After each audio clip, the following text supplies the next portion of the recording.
bisa jadi cuka tuh barang itu. Subhanallah. Sayyidina Umar bilang, silakan lewat. Dia pun lewat. Mari Sayyidina Umar jalan. Dia nangis habis itu. Dia bilang, ya Allah, saya bahkan berniat kembali kepadamu, meninggalkan yang haram hanya karena Umar bin Khattab, bukan karenamu ya Allah. Segitunya saja engkau masih menjagaku dan berkenan menerima taubatku meski alasannya palsu. Alasannya bukan karena Allah, alasannya karena ketakutan Sayyidina Umar. Ya Allah, sebagaimana engkau mengubah khamrku menjadi cuka, tak akan ada lagi khamr sesudah hari ini ya Allah. Dia pun pulang kembali ke rumahnya dan bertaubat sesudah hari itu dari semua minuman-minuman keras. Allah maha baik padamu teman-teman, maha baik padamu. Cerita-cerita yang semacam ini akan selalu berulang terus sampai di zaman sekarang ini. Tinggal kamu buktikan aja. Lihatin bagaimana Allah Subhanahu wa ta'ala akan mengubah segala keburukan-keburukan yang kamu lakukan dengan segala kebaikan-kebaikan dari sisinya, ketika kamu berani untuk melepaskan yang haram-haram tersebut dari kehidupanmu. Belajarlah dari Sakura. Saya baru tahu nih Sakura ini. Saya kirain dulu Sakura itu sama seperti pohon-pohon yang lain, kering, kemudian tumbuh daun, kemudian tumbuh bunga. Bukan begitu? Pohon-pohon yang lain kan kayak gitu. Sakura ternyata enggak. Kering, tumbuh bunga.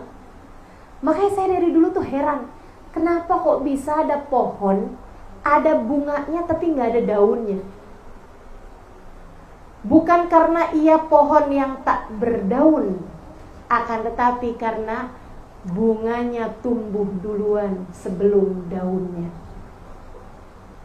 Begitu pula seharusnya kamu jadi. Adik-adikku sekalian, anak-anakku sekalian, teman-temanku sekalian, beranilah melepaskan apa yang tidak bermanfaat untukmu. Allah akan segera menggantikannya dengan bunga-bunga yang indah darimu itu. Orang sampai dari berbagai macam negara datang ke negeri ini hanya untuk melihat sakura.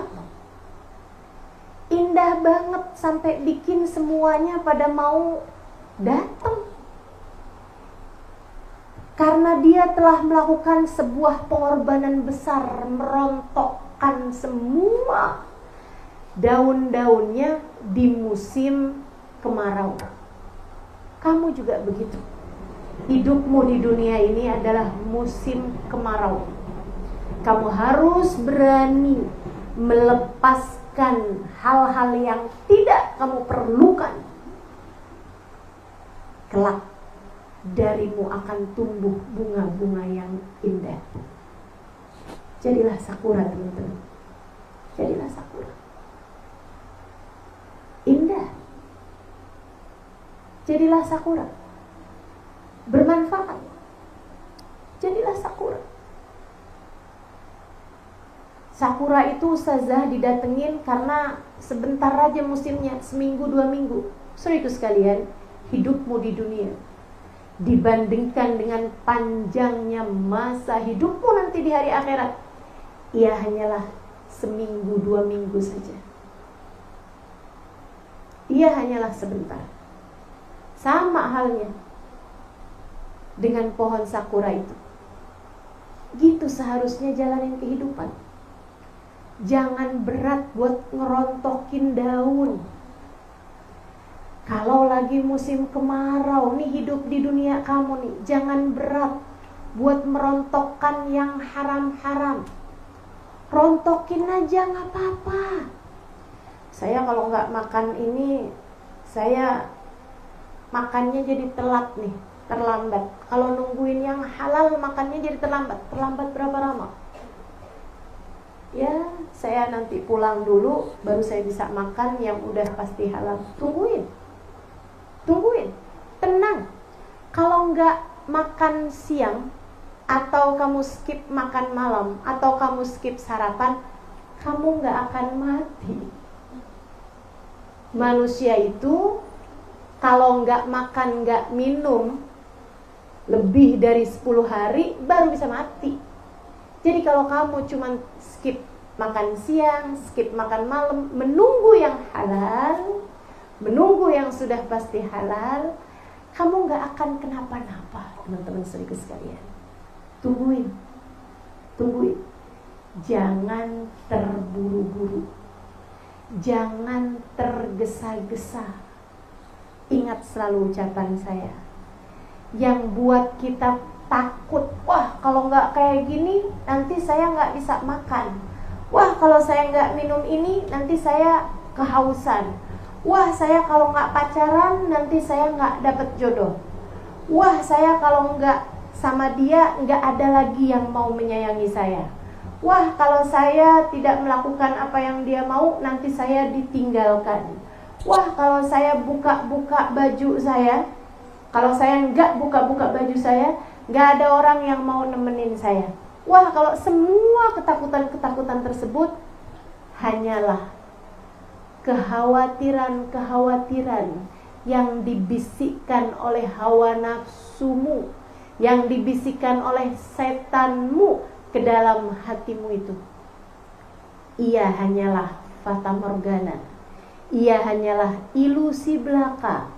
Pada nyatanya dari kamu sebelum lahir sampai kamu meninggal dunia nanti, pengendali hidupmu, pemberi rizkimu, pemberi nasibmu hanya namanya Allah. Hanya satu, namanya Allah. Kamu hambanya. Kamu tukar Allah dengan apa? Kamu hambanya. Kamu mau menukar ridhonya Allah dengan apa? Dengan kasih sayang manusia? Dengan cinta yang semu belaka? Dengan seseorang yang hari ini memintamu melakukan ini, besoknya lagi memintamu melakukan itu? Gak ada ceritanya, teman-teman sekalian. Kamu mau mengganti Allah subhanahu wa ta'ala dengan makanan yang segitu-gitu aja kenikmatannya. Ya.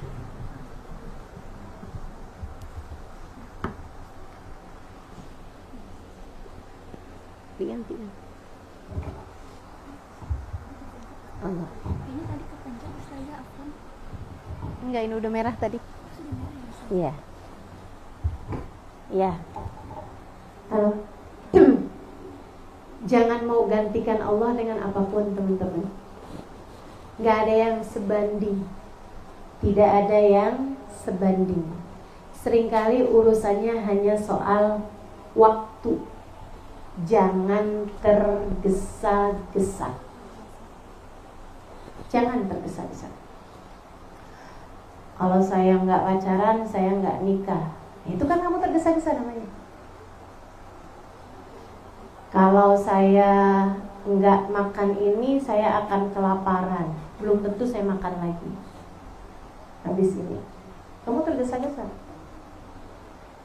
Jangan sampai kamu jadi seperti yang dikisahkan dari Sayyidina Ali bin Abi Thalib radhiyallahu ta'ala anhu arba. Jadi Sayyidina Ali ini cerita, dia bilang subhanallah, gak akan pernah ketukar rezeki itu. Gak akan pernah ketukar. Rezeki sudah tertakar, tidak akan pernah tertukar. Sayyidina Ali ceritanya naik keledai ke rumah seseorang di luar kota. Dia takut kalau keledainya gak diikat, dia takut keledainya kabur. Tapi sapi buat ngiket, dia nggak punya iketannya. Jadi akhirnya dicari-cari ada orang, nggak ada yang buat sesuatu buat ngiketin keledai itu gitu, nggak ada tempat buat ngiketnya. Akhirnya dicari-cari orang, ada seorang pemuda, dia bilang, "Kan, jagain keledai saya nggak lama kok di rumah orang ini." "Oh baik tuan." Dia nggak kenal bahwa itu Sayyidina Ali. Sayyidina Ali juga tentu saja nggak perlu kenalan juga, sini nomor teleponnya gitu kan. Sayyidina Ali masuk ke rumah orang tersebut, ngobrol lama. Sayyidina Ali keingetan tuh sama pemuda yang lagi jagain keledai beliau. "Saya mau ngasih hadiah nih sama orang itu tadi." Sayyidina Ali rogo-rogoin sakunya, ada uang 10 dirham. Mungkin kalau di Indonesia 100.000 gitu. Sayyidina Ali bilang, "Saya mau kasihin aja nih uang sama tadi nih yang jagain keledai saya." Sayyidina Ali keluar, keledainya udah hilang. Pemuda itu tadi juga udah gak ada. Sayyidina Ali cari keledainya. Akhirnya ada orang, dia bilang, "Tuan lagi nyari apa?" "Nyari keledai saya nih. Tadi dipegangin sama anak muda itu udah gak ada." "Oh itu dia tuh tadi tuh, ada keledai itu ditemuin orang." Akhirnya datanglah si keledai itu. Maksudnya ada orang bawain keledainya gitu. Dia bilang, "Wah, makasih ya. Waduh ini tapi pelananya hilang. Yang buat dudukan di atasnya keledai itu sama talinya itu, satu paket itu hilang. Tali kendalinya keledai." Terus dia bilang, "Boleh nggak kamu beliin saya ini tali keledai? Ada nggak di pasar?" "Ada banyak kan." "Ada, biasanya ada." "Udah tolong beliin deh." Baik, dia pun pergi ngebeliin itu tadi pelananya itu.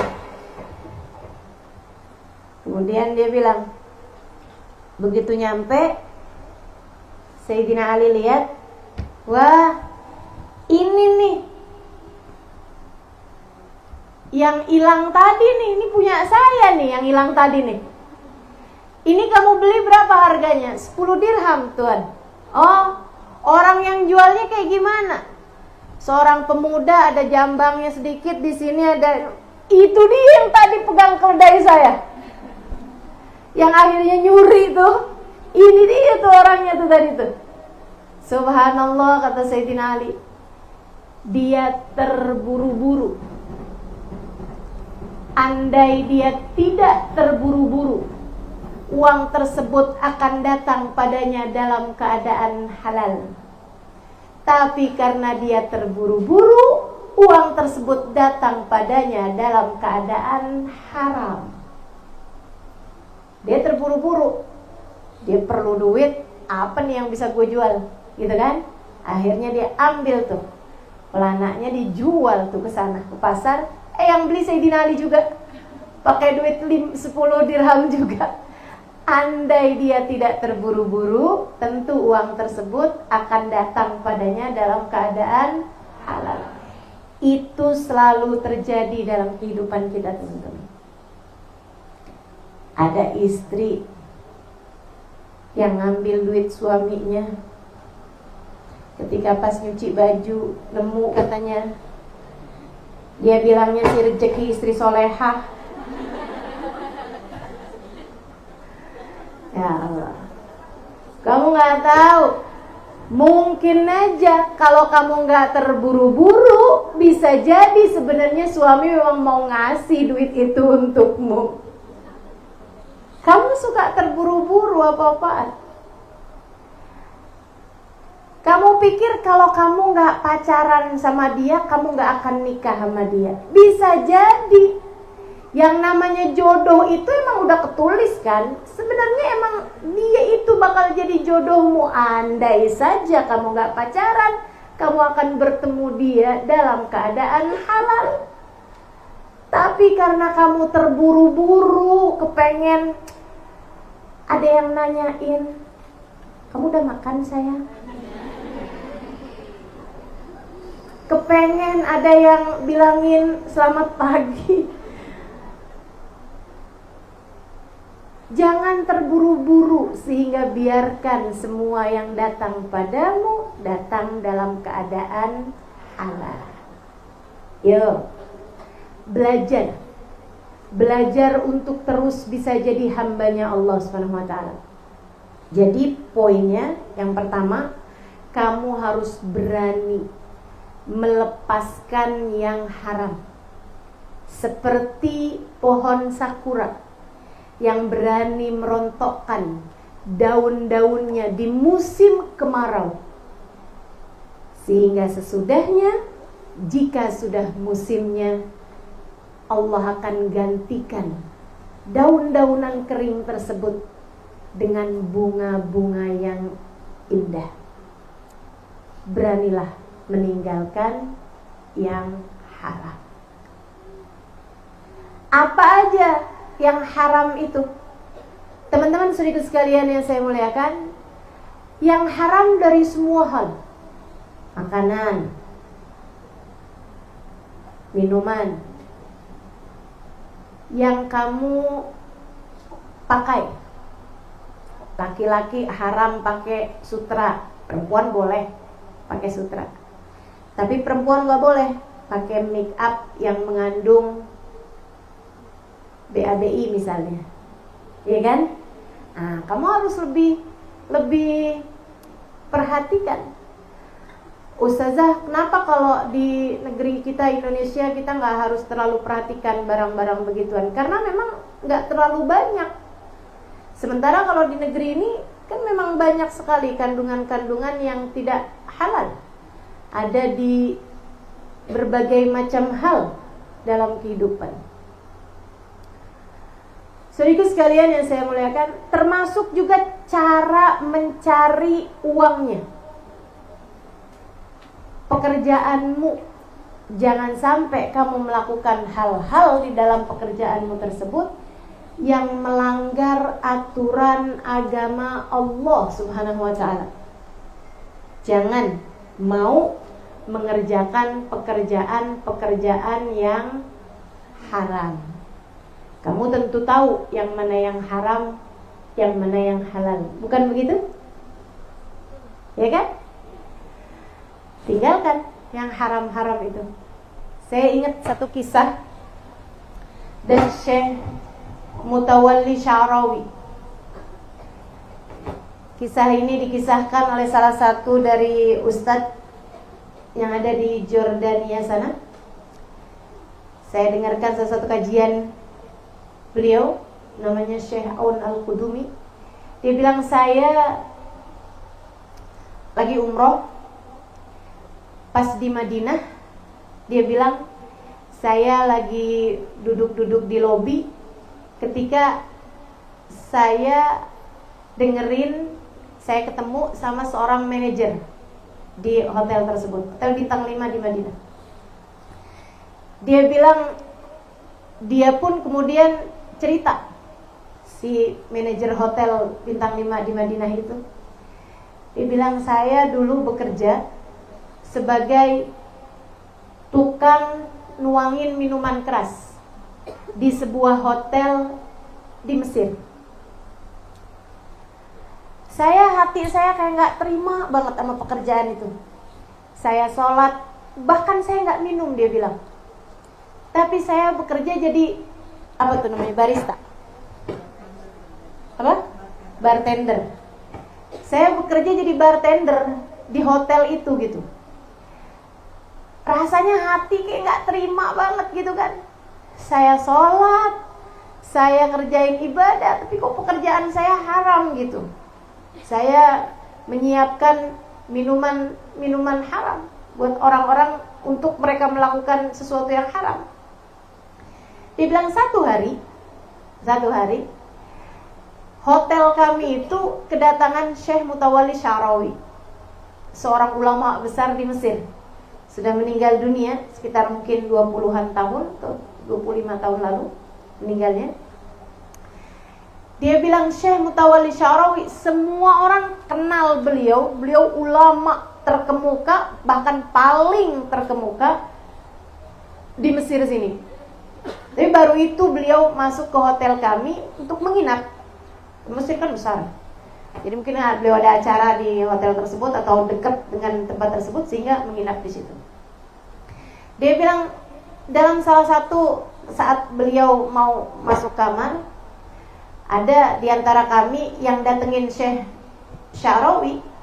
Kemudian dia nanya beberapa pertanyaan. Saya pun akhirnya ikut juga ke situ. Saya cium tangan sama beliau. Terus kami pun duduk-duduk sama beliau. Maksudnya ada ngobrol lah. Teman saya nanya nih, atau saya nanya, dia bilang, saya nanya sama Syekh Mutawalli Sya'rawi. Dia bilang, Syekh, bukannya rezeki itu udah Allah jamin buat kita? Iya betul, kata Syekh Mutawalli Sya'rawi. Tapi kok kerjaan saya kayak gini ya Syekh buat dapat rezeki? Saya ini sholat Syekh, saya puasa, saya muslim yang baik, tapi saya dikasih sama Allah rezeki kayak begini. Buat nyari duitnya, kerjaan saya kerjaan haram. Saya jadi bartender di sini, luang-luangin minuman keras. Syekh Mutawalli senyum. Kemudian beliau bilang, kamu baca firman Allah, A'udzubillahi minasyaitonirrajim, man yattaqillah yaj'al lahu makhraja wa yarzuqhu min haitsu la yahtasib. Siapa yang bertakwa kepada Allah, artinya melaksanakan, menjalankan perintah Allah, menjauhi larangan Allah. Man yattaqillah, siapa yang bertakwa kepada Allah, yaj'al lahu makhraja, Allah akan kasih jalan keluar setiap permasalahan. Wa yarzuqhu min haitsu la yahtasib, dan akan diberi rezeki dari arah yang tidak disangka-sangka. Iya Syekh, saya baca ayat itu dan saya juga mengamalkan. Ya, saya udah sholat seperti yang tadi saya bilang, saya puasa, saya jalanin semua perintah Allah, saya punya istri, saya punya anak, maksudnya gak berzina gitu. Dia bilang, tapi saya dikasih rezeki enggak yarzuqhu min haitsu la yahtasib gitu. Enggak dikasih rezeki dari arah yang tidak disangka-sangka, malah dikasih rezekinya lewat jalan haram. Katanya Syekh Mutawalli Sya'rawi, nah, kamu kalau kepengen yarzuqhu min haitsu la yahtasib, kamu harus berani takwanya. Takwa itu, taat itu perlu keberanian untuk melepaskan diri dari yang haram. Kamu tinggalkan dulu yang haramnya, Allah akan gantikan untukmu dengan yang halal dari arah yang tidak dia sangka-sangka. Iya Syekh. Tapi mendengar itu saya maju mundur. Saya penuh dengan ketakutan-ketakutan. Saya udah mikir aja, saya tinggalin aja ya. Tapi saya gak berani ngelepasin kerjaan saya ini. Nanti anak saya gimana, nanti istri saya gimana, nanti orang tua saya yang masih saya tanggung nafkahnya gimana. Kalau saya lepaskan ini nih dari pekerjaan saya gak punya gaji, saya gak punya pendapatan. Dia bilang, jadi saya gak berani buat ngerjainnya. Sampai akhirnya 1, 2, 3, 4, 5, 6 bulan kemudian ada teman saya yang udah resign, yang sudah keluar dari hotel tersebut. Dia datang ke hotel kami bawa mobil. Terus dia bilang, kamu tahu gak mobil depan punya siapa? Punya siapa emang? Punya saya. Saya sekarang udah dikasih sama Allah rezeki bisa beli mobil itu. Masih cicil sih, tapi saya bisa beli, dia bilang. Alhamdulillah kehidupan kami membaik. Kenapa gitu? Kamu dapat pekerjaan apa? Dia bilang, saya nggak langsung dapat kerjaan, tapi begitu dengar keterangannya Syekh Mutawalli Sya'rawi hari itu, malam itu juga saya bikin surat resign dari kerjaan ini. Dia bilang, kemudian saya pun mulai cari kerjaan. Alhamdulillah saya dapat teman, diajakin kami kerja sama. jualan ini itu segala macam. Dia bilang akhirnya alhamdulillah rezeki lancar dari jalan yang halal.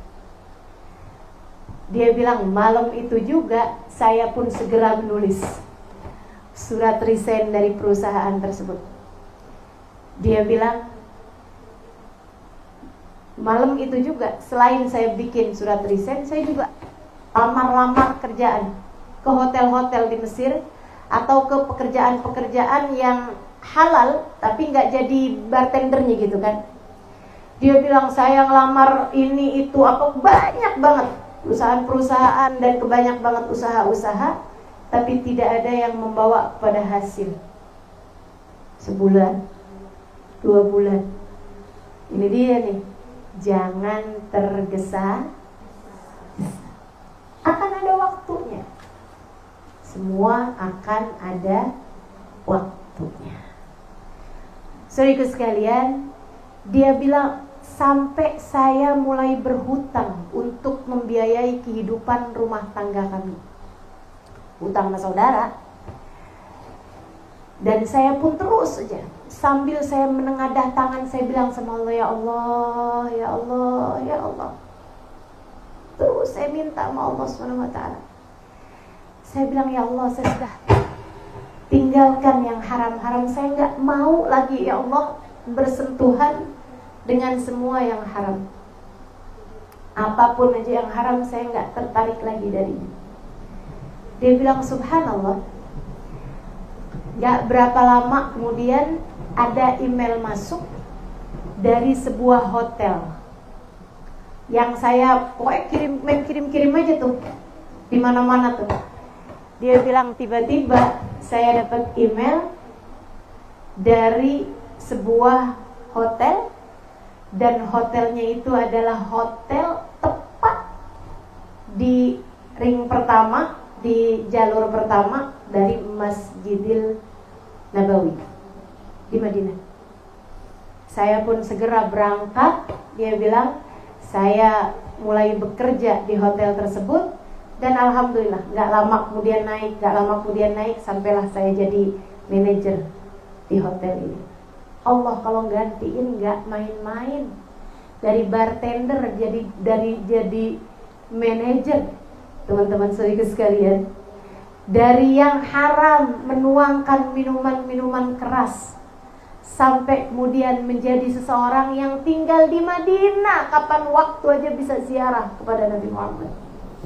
Dia bilang saya bawa anak saya bawa istri saya, semuanya udah alhamdulillah udah tinggal di Masjid Nabawi, di dekat Masjid Nabawi, alhamdulillah. Jadi jangan takut. Tapi juga jangan tergesa-gesa. Lepaskan yang haram, Allah akan gantikan untukmu dengan yang lebih baik. Saudara sekalian yang saya muliakan, yang keduanya, habis kamu berani melepaskan, kamu harus mentaubati dosa tersebut. Lepasin doang dari yang haram tapi kamu gak taubatin, ya itu kayak kamu pindah aja tapi bebannya masih kamu bawa gitu di atas pundak kamu. Kalau kamu selama ini bawa tas yang beratnya 5 kilo misalnya kan, kemana-mana kamu bawa. Kalau kamu berasa gak nyaman, ya bukan hanya kamu pindah dari satu tempat ke tempat yang lain, tapi juga bebannya itu taruh, teman-teman. Taruh bebannya. Udah gak nambah lagi sih bebannya, tapi harus kamu taruh yang sudah ada. Yang sudah ada kamu taruhin. Letakkan dia. Di mana?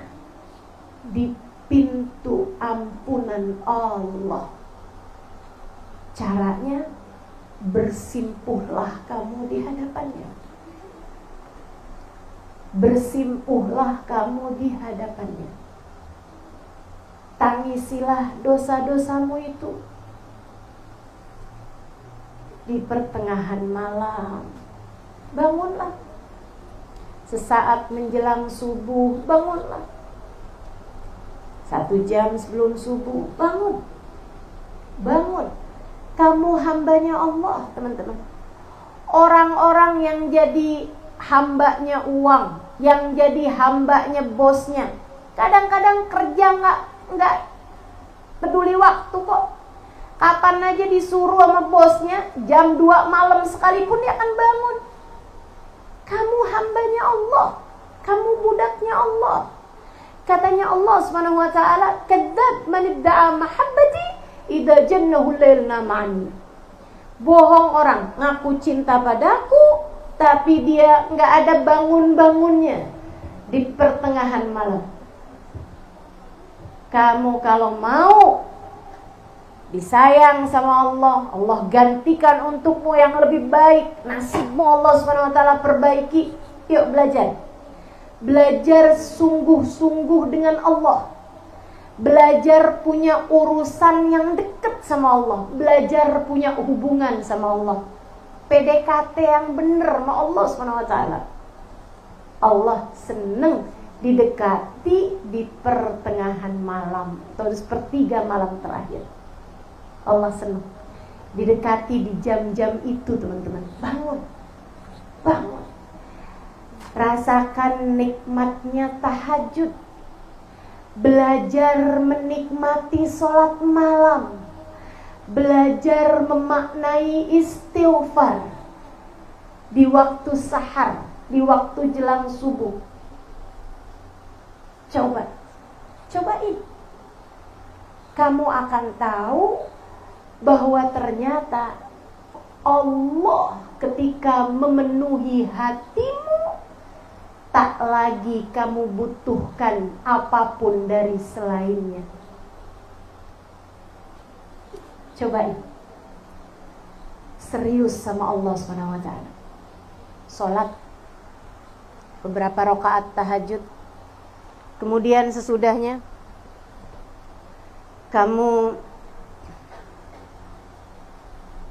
beristighfar, mohon ampun pada Allah Subhanahu wa taala atas segala dosa-dosamu. Kamu sampaikan, ya Allah, hambamu yang selama ini kabur-kaburan darimu ingin kembali, ya Allah. Hambamu yang selama ini berlari menjauhimu ingin kembali padamu, ya Allah. Ya Allah, Allahumma anta rabbi, engkau Tuhanku, wa ana abduka, saya adalah hambamu. Khalaqtani, engkau telah menciptakan aku. Fa ana abduka, maka aku hambamu. Wa wa'adika mastata'tu, dan aku berada dalam perjanjian denganmu, ya Allah. Aku hambamu. Abu'u laka bini'matika alayya wa abu'u bidhambi, ya Allah. Selama ini engkau tak henti-henti memberikan kenikmatan padaku, bahkan di saat aku sedang berbuat dosa sekalipun kepadamu.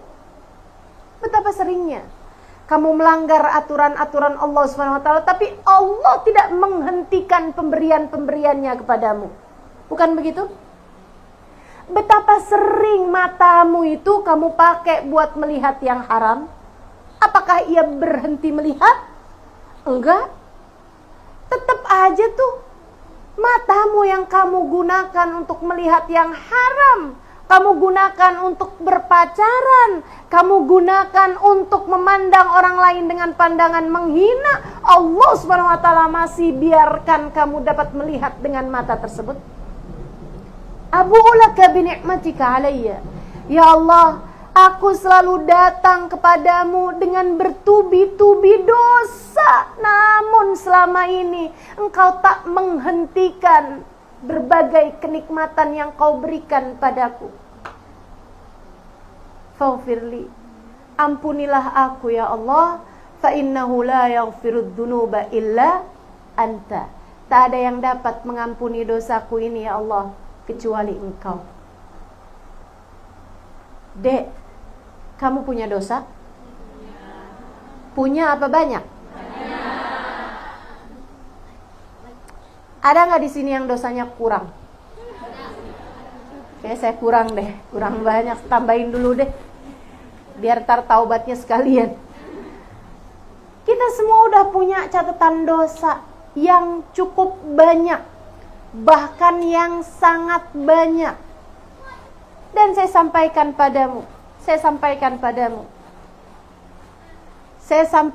padamu sebuah fakta yang menakutkan buat saya. Dan tentu akan dapat menakutkan juga untukmu. Sebuah fakta yang membuat saya takut. Dan barangkali itu juga akan dapat bermanfaat untukmu, membuatmu takut. Saudariku sekalian, dosa saya, dosa kamu udah banyak. Dan kalau Allah mau, Allah cukup dengan hanya satu saja dari dosa tersebut untuk bisa melepaskanmu dari hambanya. Untuk bisa melepaskanmu dari status bahwa kamu adalah hambanya. Untuk bisa menjadikan kamu tak lagi beriman padanya. Satu dosa saja cukup untuk membuat Allah murka kepada kita, hingga kemudian Allah mencabut iman yang telah Allah anugerahkan dalam hati kita. Satu dosa yang kita perbuat cukup untuk membuat kita mati dalam su'ul khatimah. Satu dosa yang kita lakukan cukup untuk membuat Allah Subhanahu wa ta'ala menjerumuskan kita ke dalam api nerakanya. Satu dosa yang kita lakukan cukup untuk membuat kita terhalang dari syafaat Nabi besar Muhammad sallallahu alaihi wasallam, bahkan dari berada dalam rombongan Nabi Muhammad. Satu dosa saja, jika Allah Subhanahu wa ta'ala tidak berkenan mengampuninya dari kita, saudariku sekalian, Allah bisa sangat murka kepada kita, hingga kemudian menjadikan kita celaka.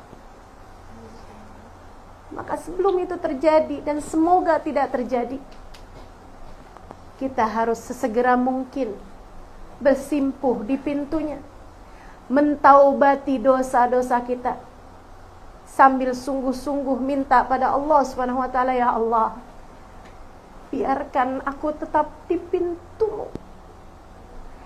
Jangan usir aku dari jalan-Mu, ya Allah. Meski seperti apapun aku, ya Allah, aku beriman padamu. Maka terimalah aku, ya Allah, sebagai hamba. Ampuni dosa-dosaku, ya Allah. Ampuni dosa-dosaku, ya Allah. Ampuni dosa-dosaku. Lepaskan yang haram, taubatilah dosa-dosa. Taubati. Banyak diantara dosa tersebut yang kita bahkan udah lupa, tapi Allah nggak lupa. Ustazah, apa cirinya kalau sebuah taubat itu diterima sama Allah? Saya sering dapat pertanyaan ini. Dan saya akan menjawabnya sesuai dengan apa yang sudah saya dengar dari guru-guru saya. Ciri Allah menerima taubat seseorang adalah hamba tersebut, salah satunya, tapi yang paling kuatnya, hamba tersebut sudah tidak lagi tertarik terhadap dosa itu. Kalau kamu bertaubat dari pacaran misalnya gitu, kamu melihat pacaran dengan siapapun, tidak lagi kamu memiliki ketertarikan dengannya. Pacaran no, nikah yes. Sehingga kalau ada laki-laki yang mendekatimu, kamu akan langsung sampaikan padanya. Kalau kamu mau, nih silahkan nomor telepon bapak saya. Oke. Jadi lepaskan yang haram. Kemudian yang berikutnya, taubatilah dosa-dosa. Yang ketiganya, teman-teman saudaraku sekalian yang saya muliakan, agar Allah gantikan untukmu dengan yang terbaik, kamu harus mengganti pula yang buruk-buruk yang kamu lepaskan dengan kebaikan-kebaikan. Sebab yang saya perhatikan dari ayat yang tadi saya bacakan, ila man taba, kecuali orang yang bertaubat, wa amana, dan dia beriman, yakin, percaya pada Allah Subhanahu wa taala, wa amila amalan sholiha, dan dia melakukan kebaikan-kebaikan, dia melakukan amal-amal soleh. Saudariku sekalian yang saya muliakan, kalau kamu kepengen Allah memberi kepadamu apa yang kamu mau, maka laksanakanlah apa yang Allah mau. Kerjakan apa yang Allah mau. Bakalan Allah akan gantikan untukmu dengan yang lebih baik. Bakalan Allah akan gantikan untukmu dengan yang lebih baik. Misalnya, kamu pacaran, kamu tinggalkan yang haram tersebut. Kemudian kamu gantikan dengan kamu kerjakan, kamu berusaha untuk menggantikannya dengan yang lebih baik. Apa yang lebih baik dari pacaran, Ustazah? Yang dekat-dekat dengan itu. Apa itu? Rasa cintamu. Arahkan kepada yang semestinya dicintai. Betapa seringnya kamu punya lebih banyak waktu untuk pacarmu daripada untuk yang semestinya kamu cintai. Orang tuamu, keluargamu, misalnya, atau menuntut ilmu, atau bahkan mencintai yang semestinya dicintai, Allah Subhanahu wa taala dan Rasulnya. Bagaimana kalau waktu kamu yang biasanya kamu pakai buat WhatsAppan sama pacar kamu itu, kamu gantikan dengan sholawatan? Kamu akan lebih mungkin untuk mendapatkan kasih sayang dari baginda Nabi besar Muhammad sallallahu alaihi wasallam. Teman-teman saudara sekalian, sholawat yang kamu baca buat Nabi Muhammad sangat mungkin membuatmu jadi dekat dengan Nabi Muhammad. Ketika ada seseorang ngimpiin Nabi, seorang ulama, syekh, dia bermimpi Nabi Muhammad, tapi dalam mimpinya Nabi Muhammad dia panggil, nggak nyaut. Dia pun bertanya kepada gurunya, dia bilang, alhamdulillah saya tadi malam ngimpi Nabi Muhammad, tapi saya sedih karena dalam mimpi saya panggil Nabi Muhammad nggak jawab. Nggak jawab, jalan aja gitu terus. Apa ya Syekh sebabnya? Syekhnya menjawab, itu karena Nabi Muhammad belum terlalu kenal sama kamu. Gimana caranya biar Nabi Muhammad kenal sama saya? Banyakin baca sholawat. Dia bilang, saya pun banyak membaca sholawat kepada Nabi Muhammad, hingga kemudian beberapa bulan sesudahnya saya bermimpi Nabi Muhammad, saya panggil Nabi Muhammad kemudian menjawab panggilan saya. Saya tanya kepada beliau, ya Rasulullah, hari itu saya bermimpi engkau, tapi saya memanggilmu dan kau tidak menjawab panggilan saya. Nabi Muhammad bilang, dzakal yaum lam a'rifuka ba'd. Hari itu saya belum mengenalmu. Ketika kamu banyak membaca sholawat padaku, aku pun jadi mengenal dirimu itu. Cobain, yang haram-haram ditinggalin, ditaubatin, kemudian gantikan dengan yang baik-baik, gantikan dengan yang mendatangkan pahala, dan liatin. Nanti Allah Subhanahu wa taala akan mulai memperbaiki kehidupanmu itu.